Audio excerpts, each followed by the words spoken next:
గుడుంబా ప్రభావిత కుటుంబాలకు పునరావాసం కింద వరంగల్ జిల్లాల ఆటోలు, బర్రెలు, గొర్రెలు పంపిణీ చేశారు డిప్యూటీ సీఎం కడియం శ్రీహరి. పునరావాసం కింద ప్రభుత్వం ఇస్తున్న పథకాలతో ఆర్థిక ప్రగతి సాధించాలన్నారు ఆయన.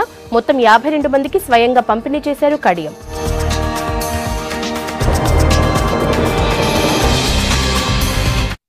ఇప్పుడు మనం గుడుంబాను కంట్రోల్ చేయగలిగినాం.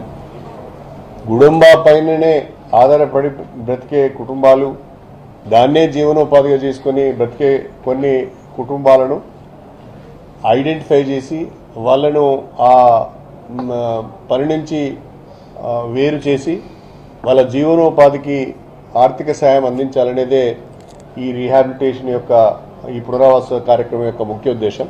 మరి దానికి అనుగుణంగా మనం వాళ్ళను గుర్తించడం, వాళ్లకు ఆర్థిక సహకారం అందించడం, ఒక్కొక్క వ్యక్తికి 2 లక్షల రూపాయల చొప్పున ప్రతి గుడుంబా ఎఫెక్టెడ్ పర్సన్ కానీ ఫ్యామిలీకి కానీ వాళ్ళు ఏ పని చేయగలుగుతారో, ఏ పనిలో వాళ్ళకి ఇంట్రెస్ట్ ఉన్నదో, ఏ పనిలో వాళ్ళకి స్కిల్స్ ఉన్నాయో అదే పని చేసుకునే విధంగా మనము స్కీమ్స్ను కూడా వాళ్లకు ఐడెంటిఫై చేసి ఇవ్వాలనేది కూడా రాష్ట్ర ప్రభుత్వం నిర్దేశించడం జరిగింది.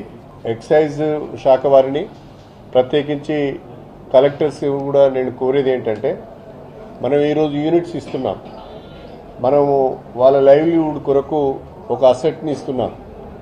ఆ అసెట్ను వాళ్ళు కాపాడుకుంటున్నారా లేదా, ఆ అసెట్ను వాళ్ళు ఉపయోగించుకుంటున్నారా లేదా, తద్వారా వాళ్ళు కొంత లైవ్లీహుడ్ పొందగలుగుతున్నారా లేదా అనేది కూడా మనం మానిటరింగ్ చేయవలసిన అవసరం ఉన్నది. ఆ మానిటరింగ్ కనుక లేకపోతే మళ్ళీ వాళ్ళు పాత పరిస్థితికి వెళ్ళే అవకాశం ఉంటుంది, పాత పనికే వెళ్ళే అవకాశం ఉంటుంది. కాబట్టి దీనిపైన కొంచెం మనం మానిటరింగ్ చేయాలని చెప్పి కూడా నేను ఈ సందర్భంగా ప్రత్యేకంగా ఎక్సైజ్ శాఖకు అదేవిధంగా కలెక్టర్లందరికీ కూడా నేను విజ్ఞప్తి చేయడం జరుగుతున్నాను. మీరు మీ యొక్క జీవనోపాధి పొందే విధంగా ప్రయత్నం చేయాలని నేను కోరుతున్నా.